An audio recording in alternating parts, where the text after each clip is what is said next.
Biochemic के student थे हैदराबाद के बायोकेमिकल के स्टूडेंट में, जब बायोकेमिकल के स्टूडेंट ने हैदराबाद में अपनी पढ़ाई पूरी करी तो हैदराबाद के मेयर को एक चिंता हुई कि हमारे यहाँ जो सीवर की पाइपलाइन है, वो सीवर की जो पाइपलाइन है बहुत ज़्यादा होती है, उससे मटेरियल जो है वो एवरीडे बहुत ज़्यादा प्रोड्यूस होता है।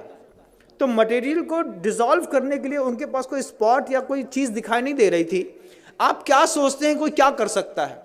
जब ये क्वेश्चन मेयर के दिमाग में खड़ा हुआ कि जो मतलब मैन का बायो प्रोडक्ट है, जो भी मल वगैरह निष्कासित होता है, तो सीवर कनेक्टेड कर दिया, सबके यहाँ के सेप्टिक टैंक हैदराबाद में अलग कर दिए।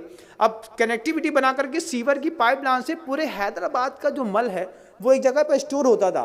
तो उसको ख़त्म करने के लिए क्या दिमाग कोई चलाएगा? तो बायोकेमिकल के स्टूडेंट ने उसमें लिक्विड क्लोरीन डाल करके उस पीले को वाइट कर दिया, और पीले को वाइट करने के बाद उसमें से उसकी स्मेल गायब कर दी। क्लोरीन NaCl, आपने अगर नमक का सूत्र सुना हो तो बंधुओं, मतलब सोडियम अलग होता है, क्लोराइड अलग होती है, NaCl2 ये उसका रासायनिक फॉर्म है। और जहाँ हम रहते थे पहले HGM, वहाँ पे Hukumchand jute mill and industries, और मतलब नमक से क्लोरीन बनाने का प्रोसेस वहीं पे होता था। लिक्विड क्लोरीन होती है, पाउडर फॉर्म में क्लोरीन होती है, गैस फॉर्म में क्लोरीन होती है, और सब अलग अलग चीज़ों में काम आती है। जो बांस के पेड़ होते हैं उसको साफ करने के लिए लिक्विड क्लोरीन काम आती है, जिससे आपका पेपर बनता है और जो बिल्कुल वाइट हो जाता है। तो वो बायोकेमिकल के जो स्टूडेंट हैं, वो बायोकेमिकल के स्टूडेंट ने पूरे के पूरे जो मल हैदराबाद के बाहर इकट्ठा होता था उसमें क्लोरीन को डाल करके मिक्सअप करके पीले से वाइट कर दिया। फिर जो वो पूरा एक पेस्ट के रूप में था उसको ड्रायर में डाल करके सुखा दिया, उसका पाउडर फार्मिंग कर दी। और सबसे बड़ी बात तो ये है कि कानपुर की गुटखा फैक्ट्रियों में बेच करके बड़ी बड़ी कंपनियों के गुटकों में पैक होकर के वो मल लोगों को पाउच में अंदर तक खिला दिया। ये ज्ञान के दुरुपयोग का युग है बंधुओं। आपको आश्चर्य होगा, लगता है ना कि हम जिस कंपनी का गुटखा खाते हैं ये तो बहुत फ्रेश है और बढ़िया है।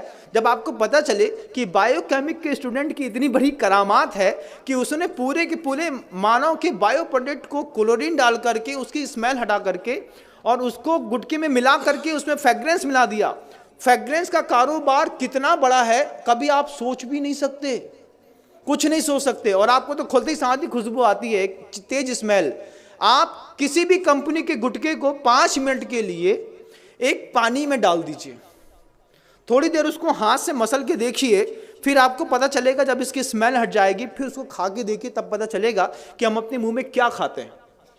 उसमें चूना और कांच दोनों मिलाया जाता है कि कांच से बारीक कांच का पाउडर रहता है जिससे आपकी जबान थोड़ी सी कटती है, और चूना उसके ऊपर लगता है तो आपको थोड़ी सरसराहट सी होती है।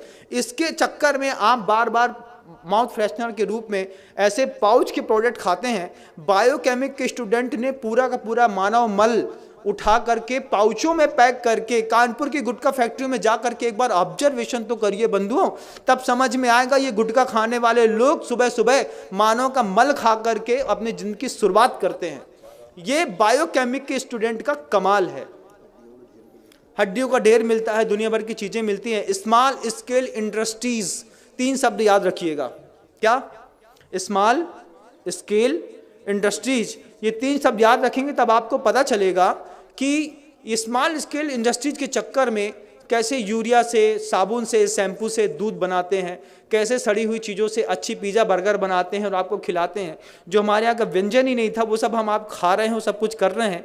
ये स्मॉल स्केल इंडस्ट्रीज़ का कमाल है।